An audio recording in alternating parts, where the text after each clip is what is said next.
nder dimboɓe konu man, ɓe ɗon nder wurtantoɓe finance konuji man, e ngam man darnugo habre man ɗo ɗum latti ɗum fofturugal luttudu julɓe. Amma aranno ma annabijo alayhi salatu wassalam wala fofturu ha ngendam mako, wi'aka jotta kam nde gal luttudu ndu kam yimɓe kolɗinake,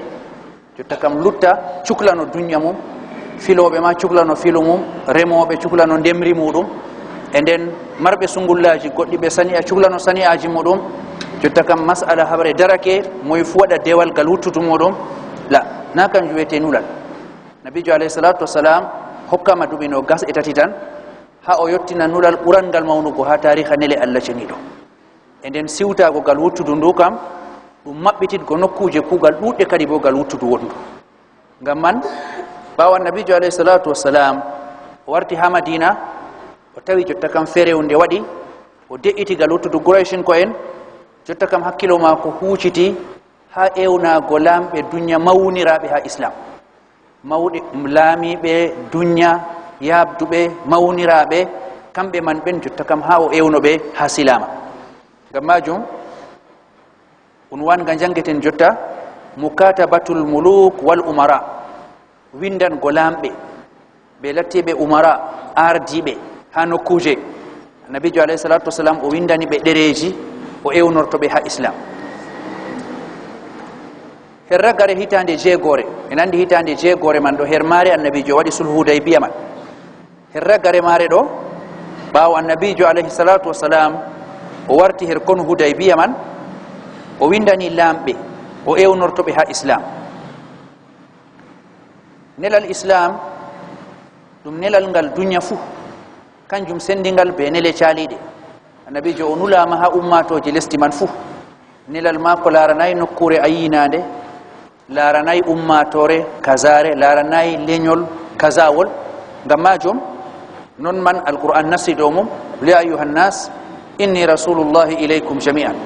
e onon ɓiɓɓe adama mi nulaɗo Allah ceniɗo ha moɗon on fuu. tabaraka alladi nazzala alfurqana ala abdihi liyakuna lil alamina nadhiran. Allah ceniɗo jippinɗo alqur'an ha dow jeeyaɗo mako moƴƴe mako ɗuuɗi, o jippini alqur'an man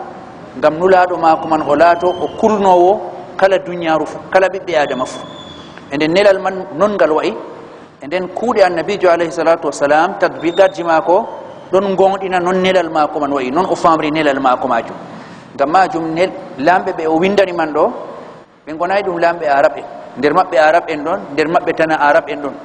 ɓe gonayi ɗum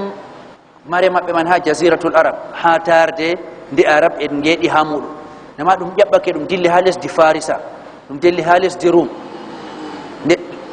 Ɓe gonayi ɓe fuu maɓɓe yo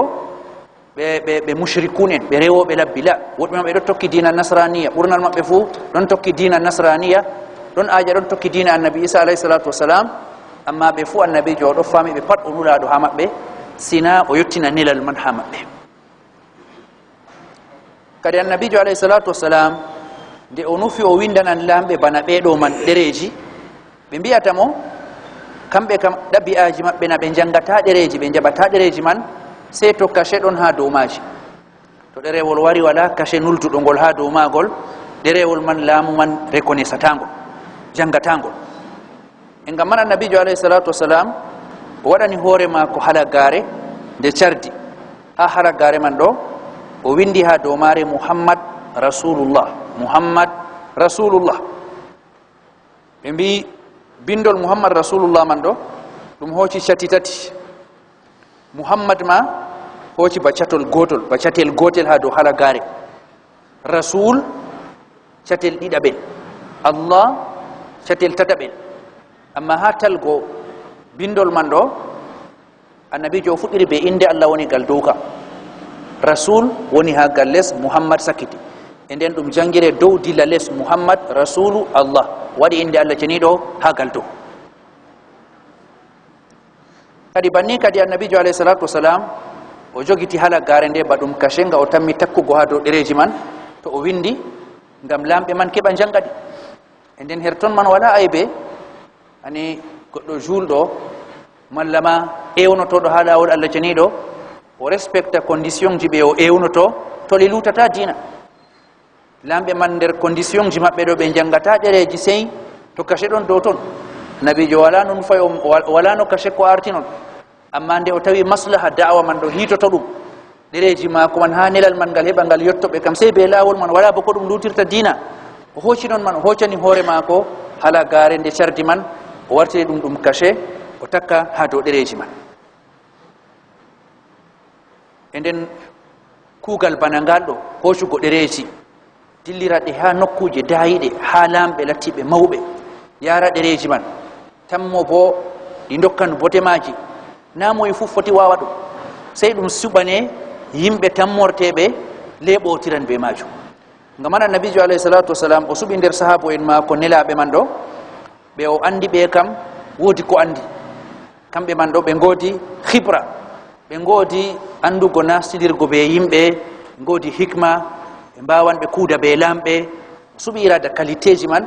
kambe man ben o eftinta dereji man ngam be jottina di ha lambe man den tawen annabijo alayhi salatu wasalam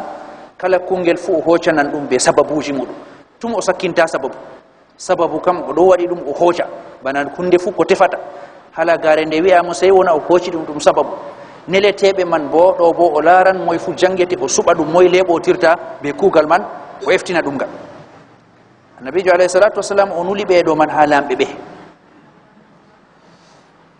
o wi waqad jazama al-allama al-mansur fawri anna nabiyya sallallahu alaihi wasallam arsala haula'i rusul ghurratal muharram modi bojo mawdo mo waddi inde mum o wi on man taynorake bawo jangi ha deidei ko winda ha dereji di annabijo yerbani lambe man do o wi nulabe be annabijo yerbi man do dum wadi ha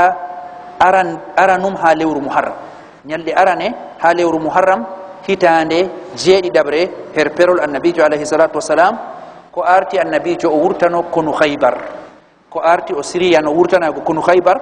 den man o yerbi nelabe ma ko be dereji maju wa fi ma yali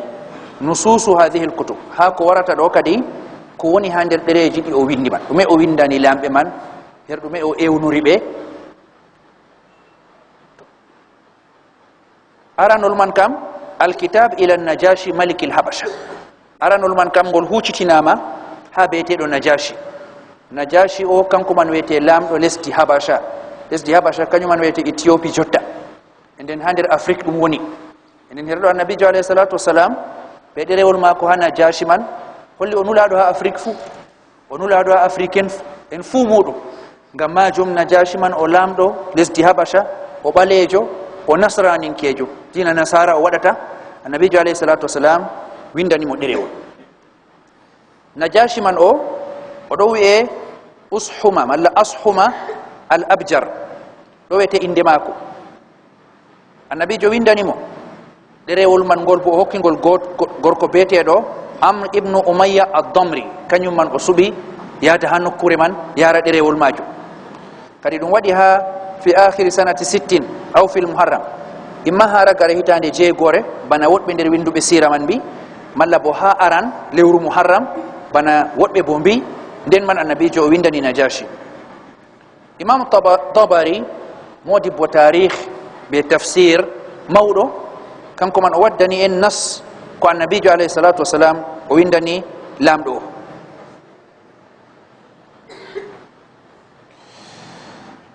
kadi der ko wari man do bana ko imam bayhaqi o wurtini ha sunan mako ha ibnu ishaq nasinga annabijo alayhi salatu wasalam o windani najashi o wi'ata hadha kitab min muhammad innabi ila najashi al ashum azim il habasha derewol ngol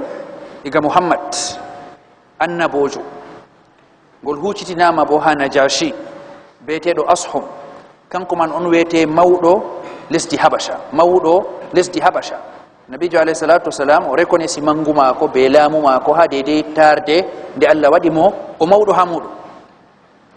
enden bawdon salamun ala man ittaba al huda nabijo winde assalamu alaikum wa rahmatullahi wa barakatuh bana windan golamdo juldo annabijo windiranay mo banni ngam juldam kuma ko tabitai tawon e ngam man annabijo silminori do ma ko salamun ala man ittaba al huda jam Allah tabiti do tokkido kanda wa amana billahi wa rasuli nuddini Allah jenido be nelado mudo wa ashhadu an la ilaha illa Allah wahdahu la sharika la miɗo seedo wala deweteɗo be gonga sina Allah ceniɗo feere maako wala kawtuɗo be maako ha sifa man lam yattakhid sahibatan wala waladan nden najashi nde o latti o masihinkejo ani o lattake o nasraninkejo oɗo aja oɗo tokki dina annabi isa alayhi salatu wassalam her dina man bo ɗon wi'e isa man o ɓi Allah ceniɗo nabijo sawi ha nder ɗerewol muɗum man ɗo ko sappoto wodnago aqida man ɓi Allah ceniɗo o lam yattakhid sahibatan wala walada o wala debbo o wala ɓiɗɗo wa anna muhammadan abduhu wa rasuluhu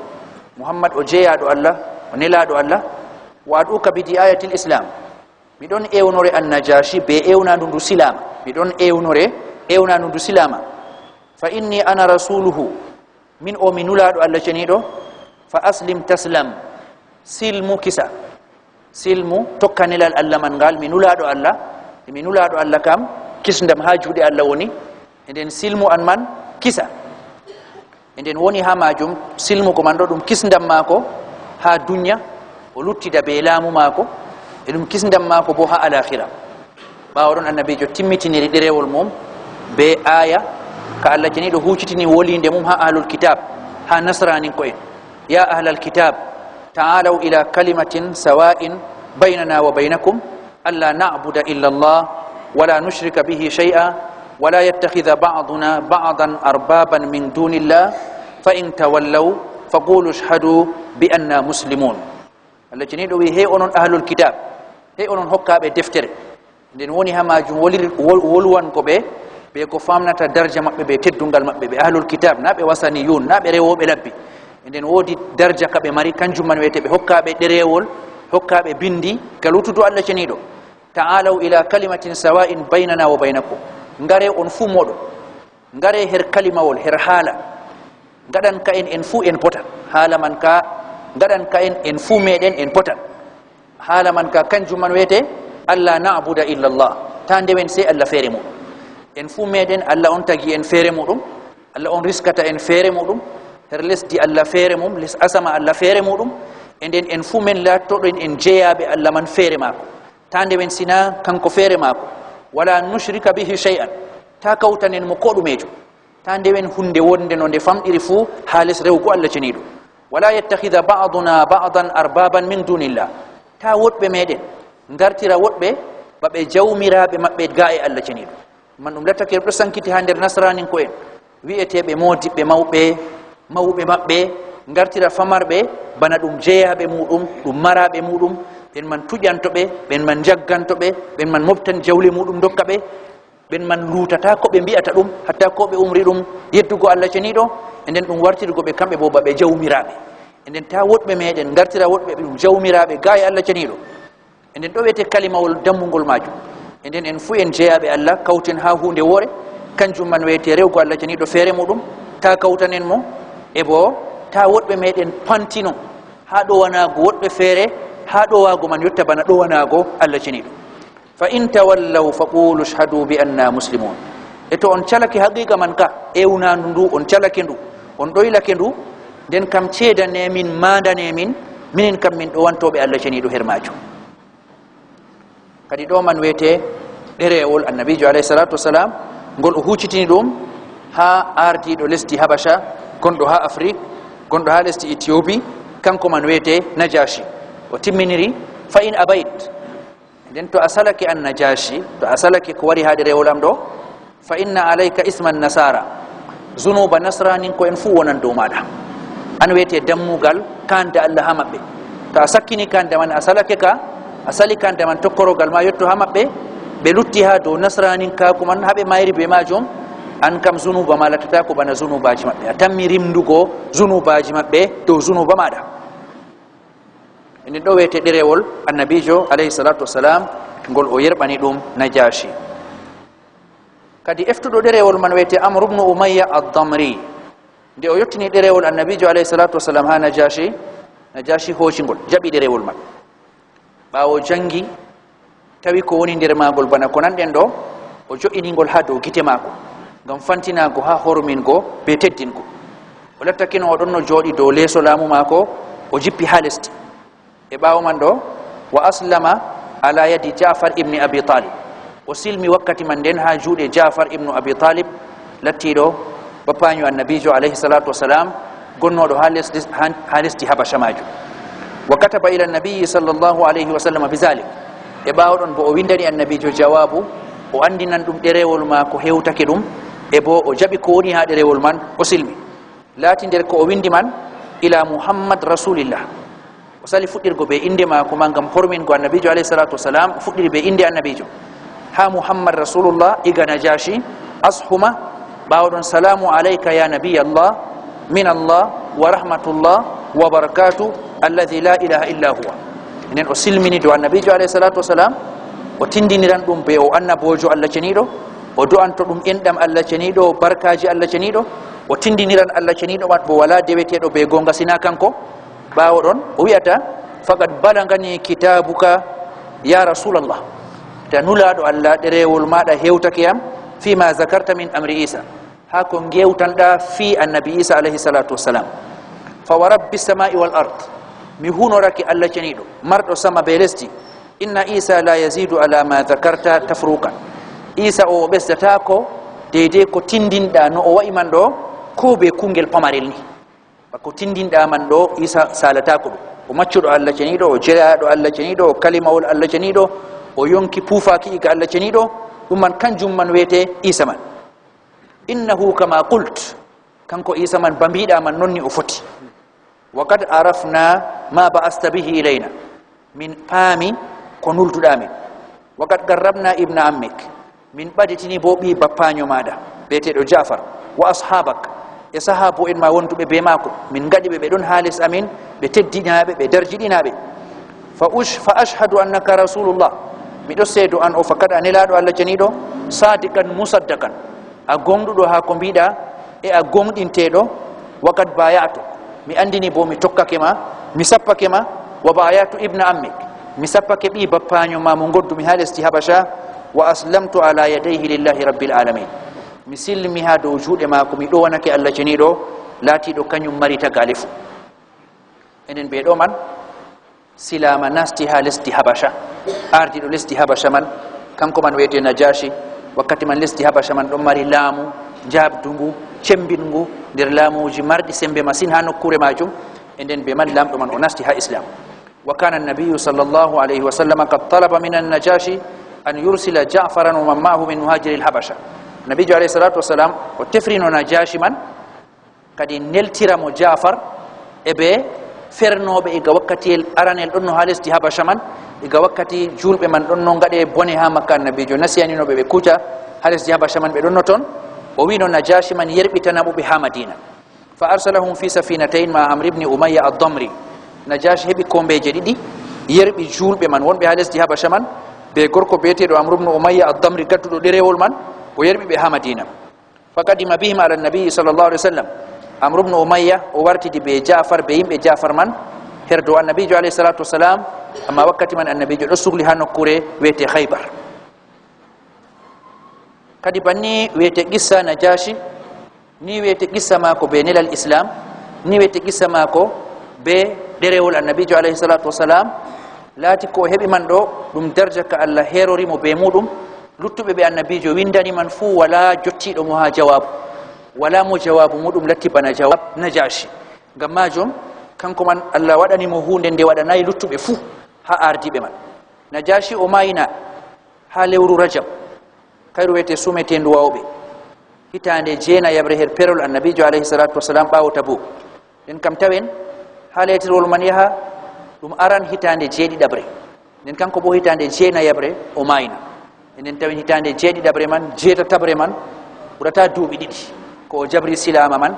be hebiri derewol annabi alayhi salatu wasalam bawo man o mayina dum wadi wakkati man bawo kunu tabuka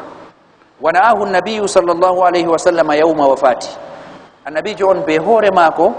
o humpiti julbe nyande najashi man mayi mal wala no dum wado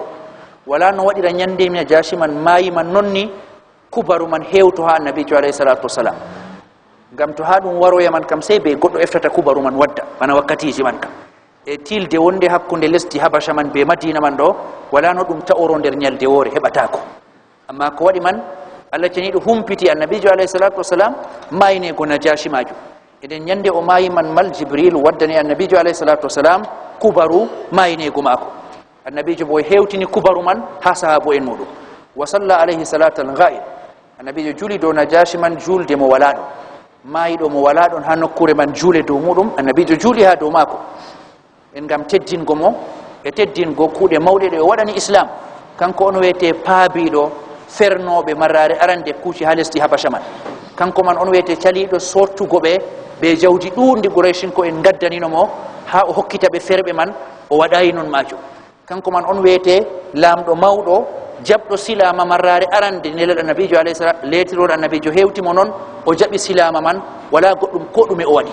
e kanko man on wete gerdido ko o asran lamu ma ko man fu o asra dum gam sabide islam e gam majum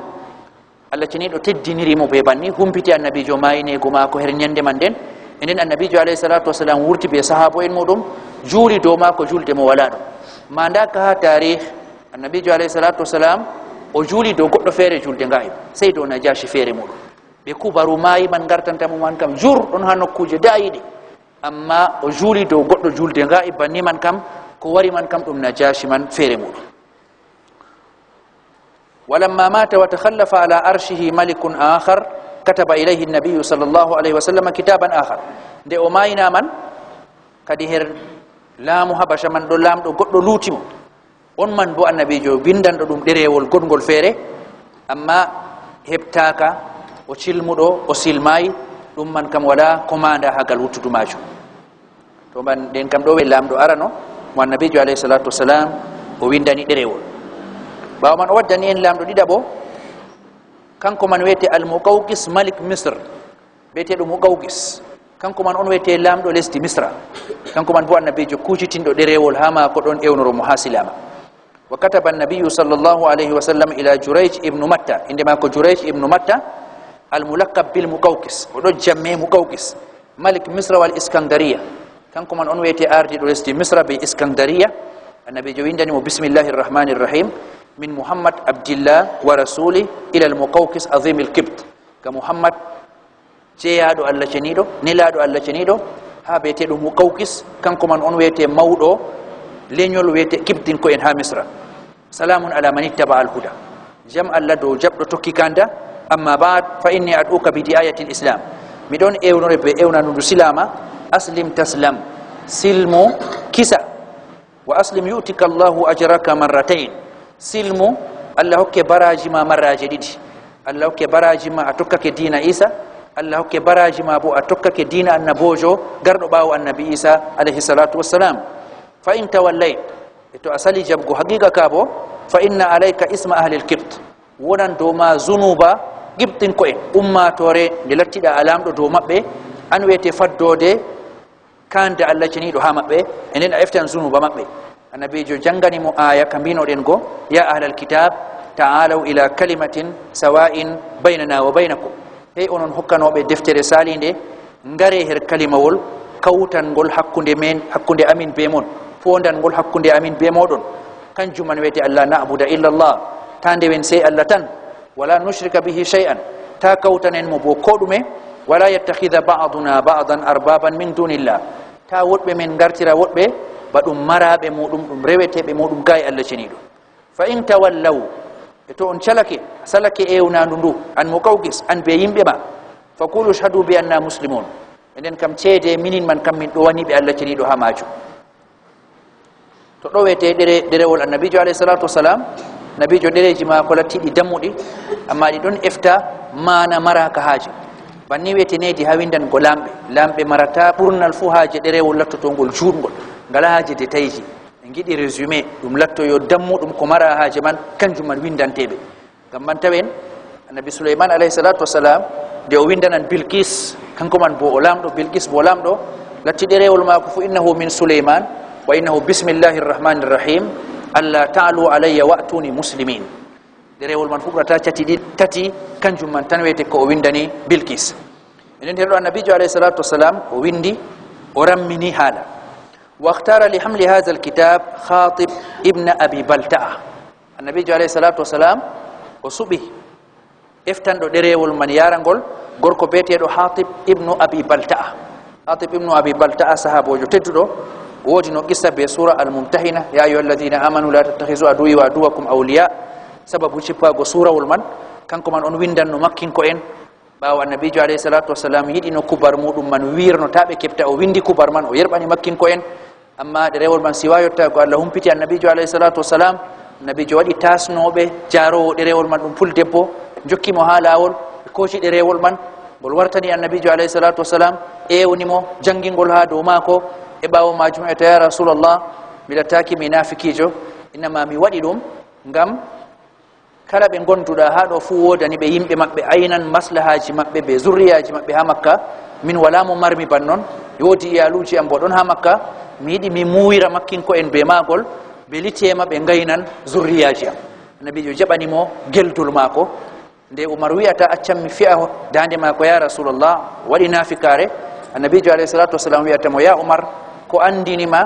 be litema Allah o dellitido dow tawabe hakunu badar fu o yibe ngade ko giddon fu mi yafake on Hatib ibn Abi Balta o tawado hakunu badar enden be man dum dimbay ko dum e darja mako ha annabijo alayhi salatu wassalam ko wadi man do mawdum masin o hunci secret dawla kita man kam malla rana daya malla barego non dawlaji kurata amma ha dum dano annabijo alayhi salatu wassalam hudi be mako ko o wi man annabijo jabi dum gongdini dum luttimo wadi mo der hore en holabe hamako de wari yerban dereji man do subimo kanko man o rondo derewol o yarana mo Kawkis ardido lesdi Misra falamma dakhala Hatib ala al-Muqawqis Hatib o rondi derewol man o dilli ha lesdi Misra ani yimbe be annabijo alayhi salatu wassalam o subata be jara man do ronda go derewol man yara do na dum mas'ala kay koyka na bana mboden wakkati jotta dum mission yani ngangomna hokkata goddo o jaba o dilli babal kaza wirna goma ko man ma be dokke godde mawde de o hebata lutande no o wowno wakkati o don jodi nanon hal man way to goddo eftinama nelal man o yaran gal kalite lamuji man bana no ngai e bo derewol man ko gol sawi e bo lamuji man dum lamuji jabbarin koji to o yari ton kam dum o don rondi derewol man be jungo nyama ko nyamo o don rondi yonki mako bo be jungo nan o wartanna o wartata do kam dum mas'ala ka goddo taynorta ko to nyande o warto e kam bana o danyama marare didabre enden ni weti haqiqa ronda go dereji man yara e ha o yarata man bo kanko eftata torra jahangal mako man fu o acca iyaluji mako o hotan jobari mako o dabba mako lattinga taklidin kewa mbowanga o ta'a asaweje halawol ta'a ladde o yayarton o yottoyo ha nokkure nde be andamo be nanata woldi mako o nanata woldi mabbe dabbita sare lamu o anda ga'idaji lamu wan mano hurata do rondi derewol bo eftugol ko laskoto lamdo enden ha o hoccangol o ha o yottinoya o rena dum metammi wadgumo enden ni haqiqa man wa'i ngam majum her ha nabijo o nula wobbe man o wi'ata moy rondanto yam derewol do yara ha Kisra o wodi aljanna kanjum man wete ngenari do mission man enden yani Dihya ibn Khalifa al-Kalbi wi'ata ya rasulullah o wodi aljanna kam ko lamdo man jabay ko woni ha derewol man bo nabijo ko o jabay o jabi derewol man o yari ngol ha Kisra enden ani mas'ala ronda go dereji man yara do na dum mas'ala koyka dum mas'ala sai imana kuji cembiddi kanyum man wete mbawan ngada muhimma man gamma jum hado Hatib ibn Abi Balta'a annabi alayhi salatu wassalam hokimo amana yaru go derewol man halisti Misra falamma dakhala Hatib ala al-Muqawqis li Hatib man onasti hado Muqawqis qala la innahu kana qablaka rajulun yas'amu annahu rabbul ala o yottini derewol annabi alayhi salatu wassalam o fami Muqawqis man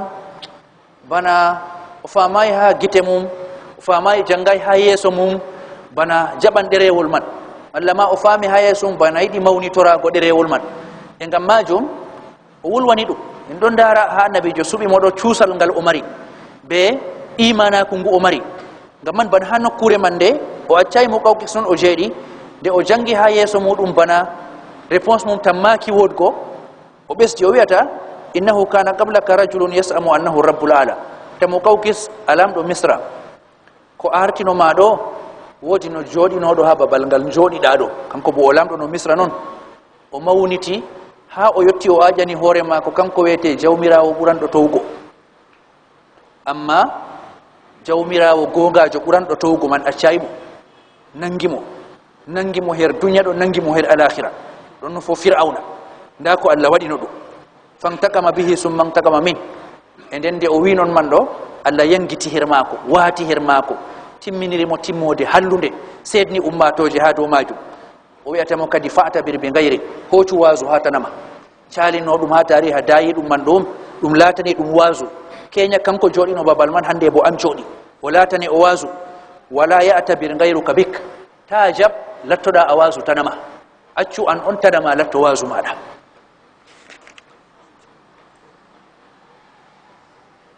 فقال المقوقس وياتمو إن لنا دينا لن ندعه إلا لما هو خير منه مقوقس وياتمو وهو يجنجي كوني هذا ريول نول ماكم من أمين بونا بدينا ماري دينا أمين من جبتا أشوكو كبوسنا تو من كبي كبورتك فقال حاطب ندعوك إلى دين الإسلام الكافي به الله فقد ما سواه حاطب وياتمو من دون إيونريها إسلام منغا دum dina kala nastu do kafu Allah he an mosoy ko lutika o hattitita ko dina ka o acci kala nastu do islam man fu o hattitita ko dina ma ko ka o acci inna hadha an-nabiyya da'a an-nas fa kana ashaddahum alayhi quraish o wi anna bojo bindan do ma jotta o ewnurake yimbe ha dina ka o waddi man burdo satugo dow mako hallugo jawabu dow mako yimbe mako be quraishin ko en be o wangitana mudo wa adahum lahu al-yahud burbe konnago mo sata konnago bo yahuda en wa aqrabahum minhu an-nasara burbe heddugo be mako jabgo nelal mako bo nasrani ko en an bo a goto der nasrani ko en wala amri ma bisharatu musa bi isa illa ka bisharati isa bi muhammad o mi hunorake alla luttudo ngurdam am seynirgo yani annabi isa an-nasrani kejo annabi musa artino wari seyniri ummatore mum annabi isa waran baawo din annabi isa wari to gongdin don dum tokki don annabi isa o wi annabi isa bonde wari seyniri annabi muhammad waran baawo mo enden seynirki annabi isa ki seyniri annabi muhammad waran do dum don nandi bana seynirki ki annabi musa wadduno annabi isa waran baawo mako on jabino seynirki annabi musa de o wi annabi isa waran baawo mako annabi isa bo bido annabi muhammad waran baawo mako lattakiyo jabgu ko annabi musa wino buran handugo bana jabgu ko annabi isa wi wama du'auna iyyaka ila alquran o wi min ewnurago amin ewnago ma ha alquran dum wonay illa ka du'aika ahla at-taura ila al-injil sina bana an bo ewnotoda yimbe tawreta ha linjila jotta na linjila nuddinda kayre wete deftere sakitinde tawreta artunde na don tefa tokkibe tawreta be gartana linjila e minin bo deftere amin sakiti deftere ma linjila min don ewnore acca linjila gartana alquran fa kullu nabiyyin adraka qauman fahum ummatu kala annabojo kewtido yimbe fu yimbe man be dum ummatore mako ko o tawi be do tokki diina annabojo artunodo mu bo be gartan be ummatore mako sai be acca diina artuka man be tokko diina mako fal haqqu alaihim an yuti'u hakke mako do mabbe kam be do wanu be tokko mo wa anta mimman adrakahu hadha an-nabi an bo annabojo ragare e jo o hewtakema ado aja ado tokke diina annabi isa amma tokka go man sai daro tokkoda diina annabi jo ragare jo kewtido ma o walasna nan haka an dinil masih wimin gonay min tokkade diina masih ani tokka go diina muhammad man do nadu maccugo diina masih inna ma dum tokka go haqiqa diina masih diina ka masih waddi be ka muhammad waddi dum diina ngota qala al-muqawqis wi'atamo arji resi misraman wi'atamo inni qad nazartu fi amri hadha an-nabi ikana wonan ngewta mako be muqawqis man ko shuka nyalde munata ha jonde wore den muqawqis wi'ata mo her marrare der marraje man wi mi laari mi numi ha fi annabojo bindan do yam o fa wajadtuhu la ya'muru bi masudin fi mi tawi kam o umray hunde de goddo wanyata kam ko umrata fu boddum bana ko annabo en umrata non wala yanha an marghubin bi e ha ko o hadata bo mi laari o umrayni ha hunde haday hunde solantende kala ko o hadata fu dum hani hade guman non bana annabo en luttube non don kam non walam ajidhu bisahir ad-dal mi tawi bona o cirowo erdo wonay o cirowo walal kahinil kadhib wonay bo o gumejo pewowo o wajadtumahu ayatan nubuwa mi tawi bo ayare annabangal don ha mako alama o annabojo don ha mako wimo wasa anzur amma mi yidi mi besda largo ha fahim ميدي مي بس دلارغو هافهين وأخذ كتاب النبي صلى الله عليه وسلم كوشي ديريول النبي عليه الصلاة والسلام فجاره في حك من آج واتي ديريول من هاندر بنا بورو مالا فاندو لاتي دوم كوشا دوم هاني ندري نيوا تشها دوم هاني ندري نيوا and then olowi derewol man haton gam darjidin gongol wa khatama alayhi e o takki ha hunduko palel man wa dafa ila jariyatin la hokki dum korgel mako ni o yara dum ha siga dum wona ha archive summa da'a katiban lahu bawdon o ewni bindanowo mo andudo arabiya fakataba ila rasulillahi sallallahu alayhi wa sallam o windani annabi alayhi salatu wassalam o wiata bismillahir rahmanir rahim li muhammad ibn abdullah min al muqawqis azim al kibt ha muhammad ibn abdullah hormin go artiri be bismawol banano annabi jo windirani mo o tokkitini inde annabi alayhi salatu wassalam o sakitini inde mako bawo man o wiata salamun alayk silmini do annabi alayhi salatu wassalam ta amma ba'd faqad qara'tu kitabak jangi derewol ma wa fahimtu ma zakarta fi fami ko bida hirmagol wa ma tad'u ilay e ko tefrata yam hirmagol wa kad alimtu anna nabiyyan baqi mi wodi no kubar kam wodi annabojo lutti bawo annabi isa do wodi annabojo lutti mo waray wa kuntu adhunnu annahu yakhruju bisham amma mi donno tamo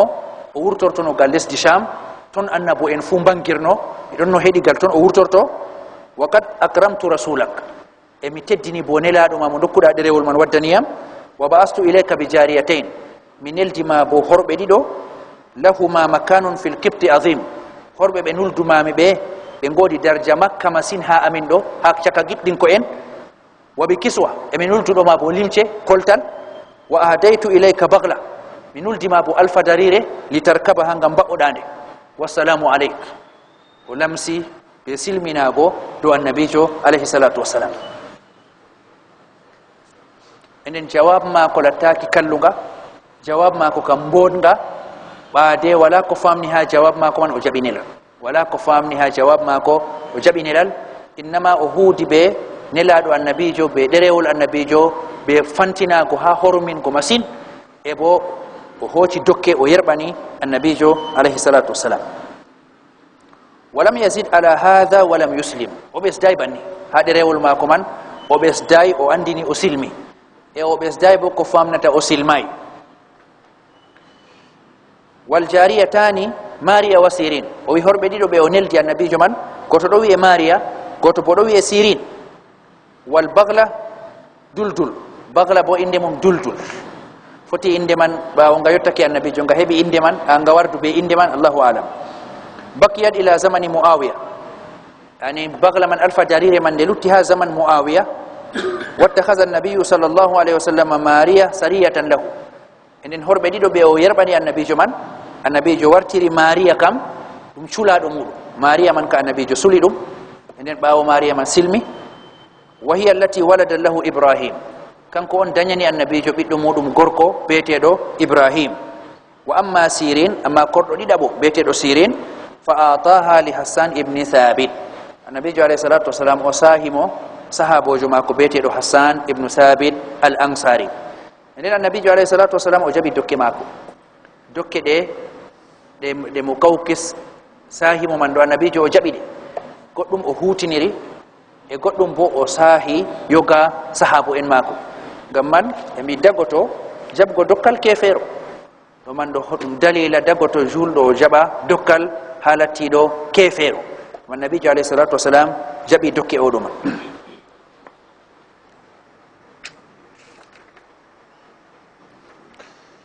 to jotakama deydey lambe dido bedo kambe man wete be baweten jangugo yakeji mudum be no be kudi be dereji annabijo alayhi salatu wassalam nden be dido man jawab aranoma kanyum man wete burdo wodgo kanyum man wete burdo timmididgo kanjum man wete o jabi ko nelal annabijo man sawi ko annabijo ewniri muhammadu o jabi islam man silmi nden jawab dida bo lattido mo lesti misra bo jawab man wala hamaga ko hollata o silmi ha ko o windani annabijo non kam amma ha ko o yewtidi be jarudo nelal man kam don holla yani ko famnata ba bernde mako kam jabde annabijo alayhi salatu wasalam o nelado kanko wete nelado ragarejo nama paddole godde kanyum man kadi mo jabgo nilal man malla andin ko o jabi nilal man bana hulgo asrugo laamu maako yidgo ardago ko nandata be majum enden kanjum man wadi o huudi be annabijo alayhi salatu wasalam kuudal lattingal bongal ngam famgo maako annabijo man nulaado man do o do fama wadgo maako erer huuda be annabijo man nulal kallungal man foti fodana mu kalludo foti annabijo man wada do adu maako foti alla jingana annabijo majum ka odo man wiino mo o haba tana maako la to wazu maako ta o jaba o laato o wazu tana maako enden o faami bi'ol odo man boddum ko waawai wi ko o silmi bo o huudi kuudal bongal be annabijo alayhi salatu wasalam e kuudal man bo filan ngal nafi ngal wadai annabijo do'i dow maako bana ko tammiden nan go ha kuudal gongal ngal Kisra lattido ardido lesdi Farisa huudi be derewol annabijo alayhi salatu wasalam dum wadi annabijo do'i dow maako do'i dow laamu maako dum ukkoy ha dow maako ukkande lattinde hallude to wallahu ta'ala alam wa sallallahu wa sallam wa baraka ala nabiyyi Muhammad wa ala alihi wa ashabihi ajma'in.